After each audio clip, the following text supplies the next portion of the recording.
Assalamualaikum semuanya. Kami dari Prodi PG PAUD kelas 2A, kelompok 1, akan mempresentasikan mengenai pengertian, keniscayaan, keharusan, dan kegunaan pedagogik. Adapun kelompok 1 yang beranggotakan Fadila Nurhalisa, Izati Nurfansa, Nabila Khoyonisa, dan Reka Andara. Yang pertama, kita akan membahas mengenai istilah pedagogik. Pedagogik berasal dari bahasa Yunani kuno, yaitu paidos dan juga agogos. Paidos memiliki arti anak dan agogos memiliki arti mengantar, membimbing, atau memimpin. Dari dua kata tersebut, terbentuklah beberapa istilah yang masing-masing memiliki arti tertentu. Istilah-istilah tersebut, yang pertama ada pedagogos, yang kedua ada pedagog, yang ketiga ada pedagogia, yang keempat ada pedagogi, yang terakhir yang kelima yaitu pedagogik.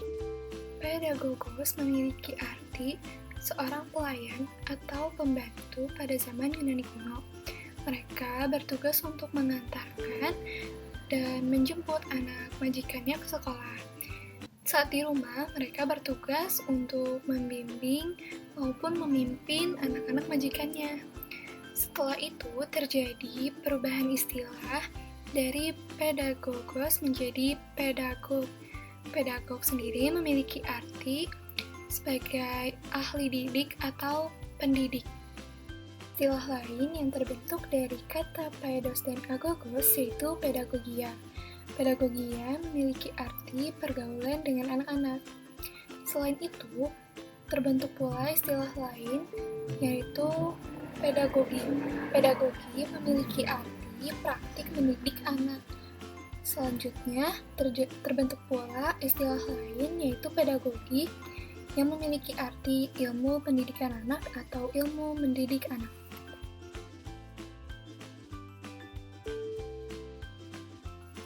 Yang selanjutnya, yaitu mengenai kerancuan dalam pemaknaan istilah pedagogik.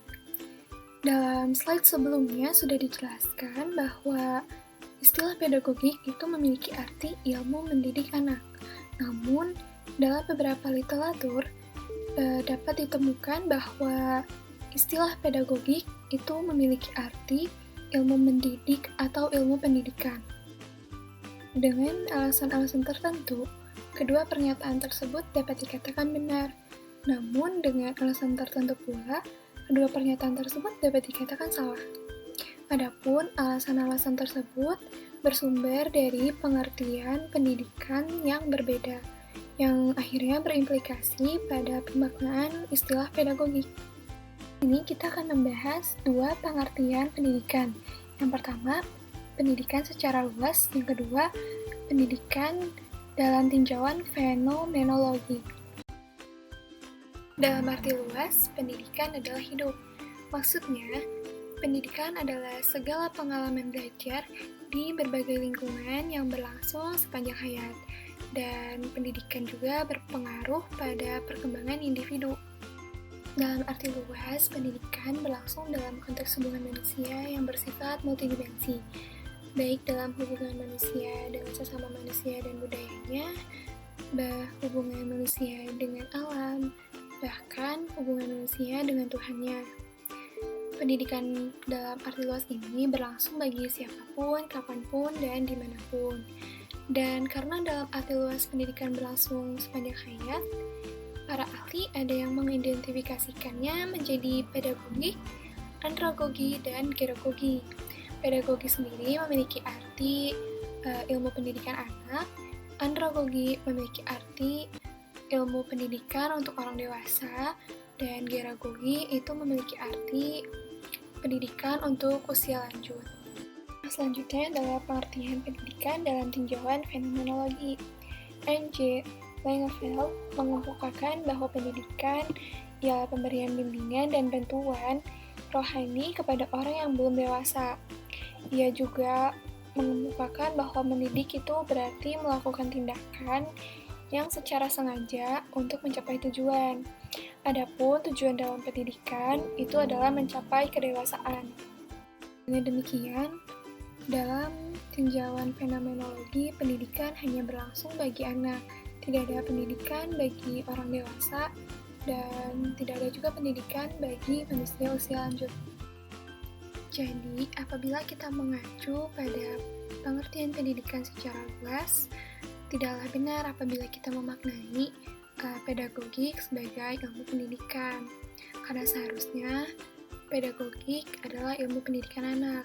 Namun, jika kita mengacu pada pengertian pendidikan melalui tinjauan fenomenologi, pedagogik sebagai ilmu pendidikan maupun pedagogik sebagai ilmu pendidikan anak, itu kedua-duanya benar.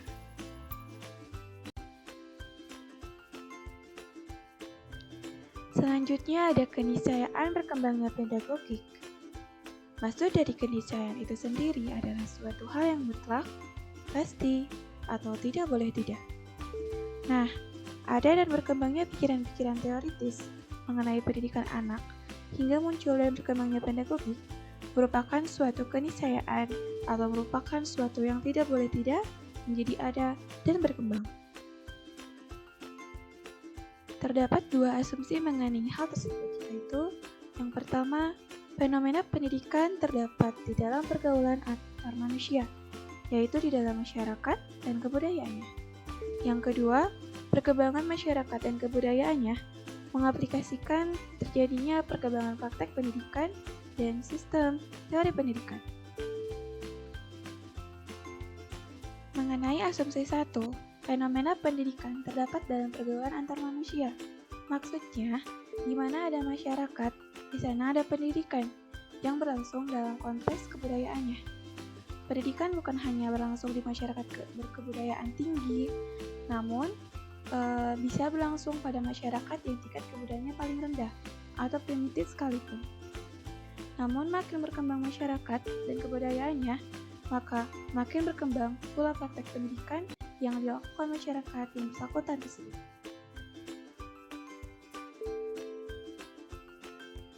Lalu mengenai asumsi 2, perlu diketahui bahwa suatu praktek pendidikan pasti dilandasi oleh suatu teori pendidikan. Implikasinya bahwa pada setiap zaman di mana terjadi perkembangan praktek pendidikan, maka berarti pada setiap zaman itu pula telah berkembang teori pendidikannya. Nah, makin berkembang praktek pendidikan suatu masyarakat, berarti didahului dengan makin berkembang pula teori-teori pendidikan. Nah, jadi dalam masyarakat dan kebudayaannya yang semakin berkembang, maka sistem pengetahuan, keterampilan, sikap, nilai, dan norma, serta permasalahan hidup tentunya semakin berkembang dan akan semakin kompleks pula.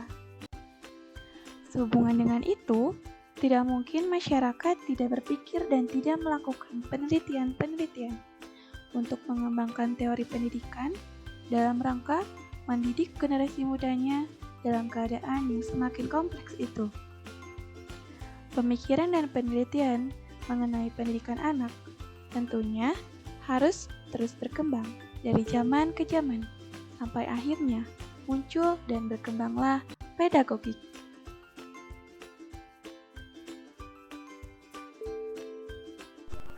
Selanjutnya, ada keharusan pedagogik. Alasan pedagogik menjadi suatu keharusan adalah yang pertama, bahwa pedagogik menjadi suatu sistem pengetahuan tentang pendidikan anak. Diperlukan karena pedagogik akan menjadi dasar atau landasan bagi praktek pendidikan anak. Selain itu, bahwa pedagogik akan menjadi standar atau kriteria keberhasilan praktek pendidikan anak. Di dalam praktis, suatu teori selalu tak terpisahkan dari praktek, sebab di belakang suatu praktek selalu tersembunyi pikiran yang teoritis. Teori bersumber dan dibangun dari praktek akan menjadi lebih sempurna berkat pemikiran teoritis. Kini, praktek pendidikan anak selalu didasari oleh teori pendidikan anak.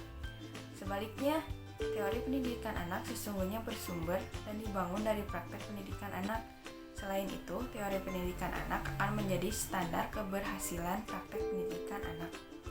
Dan praktek pendidikan anak akan menjadi sarana untuk menguji kebenaran teori pendidikan anak.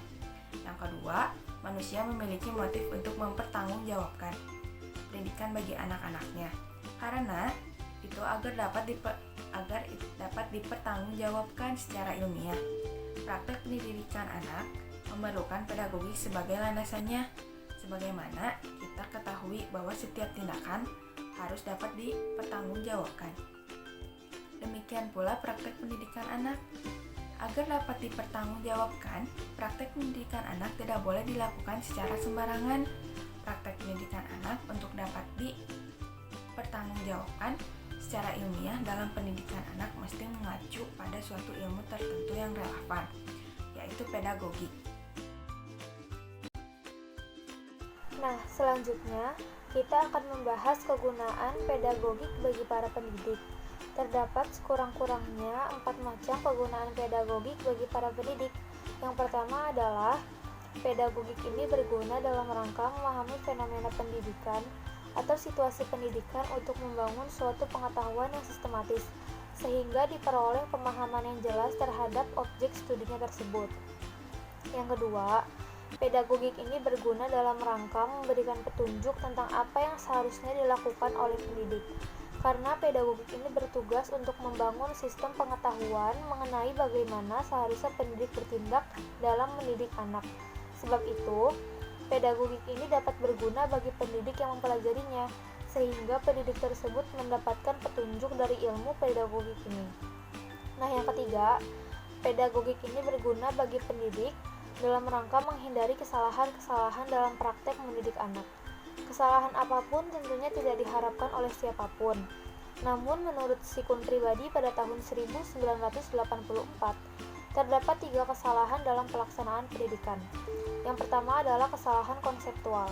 Kesalahan ini disebabkan karena pendidik kurang memahami teori pendidikan, sehingga berakibat tindakan dalam pendidikan itu tidak digunakan. Dan yang kedua adalah kesalahan teknis. Kesalahan ini terjadi karena pendidik kurang terampil dalam menyelaraskan teori pendidikan dengan praktik pendidikannya. Dan yang ketiga adalah kesalahan yang bersumber pada struktur kepribadian pendidik. Kesalahan ini disebabkan karena sifat pribadi pendidik tersebut, entah itu keegoisan pendidik, merasa ingin dihargai secara berlebihan, dan lain sebagainya. Dan yang keempat adalah pedagogik ini berguna untuk mengenal diri sendiri dan melakukan koreksi diri demi menyempurnakan diri sendiri. Nah, kenapa sih pedagogik ini berguna untuk mengenal diri sendiri atau bahkan melakukan koreksi diri demi menyempurnakannya? Karena pedagogik ini bersifat formatif, artinya pedagogik ini memberikan petunjuk tentang apa yang seharusnya mengenai pribadi pendidik dan bagaimana seharusnya pendidik tersebut bertindak dalam rangka mendidik anak-anak atau peserta didik. Dengan begitu, tenaga pendidik yang mempelajari pedagogik ini akan mengenal dirinya sendiri. Dia bisa membandingkan dirinya dengan pendidik lainnya, apakah ia masuk kriteria ideal sebagai tenaga pendidik atau belum. Dan jika dirasa terdapat kekurangan, dia bisa memperbaiki kekurangannya tersebut agar bisa menjadi pendidik yang ideal dan menjadi sempurna bagi peserta didiknya. Itulah beberapa kegunaan pedagogik bagi para pendidik. Sekian penjelasan mengenai pengertian, keniscayaan, keharusan, dan kegunaan pedagogik. Mohon maaf apabila ada kesalahan. Wassalamualaikum warahmatullahi wabarakatuh.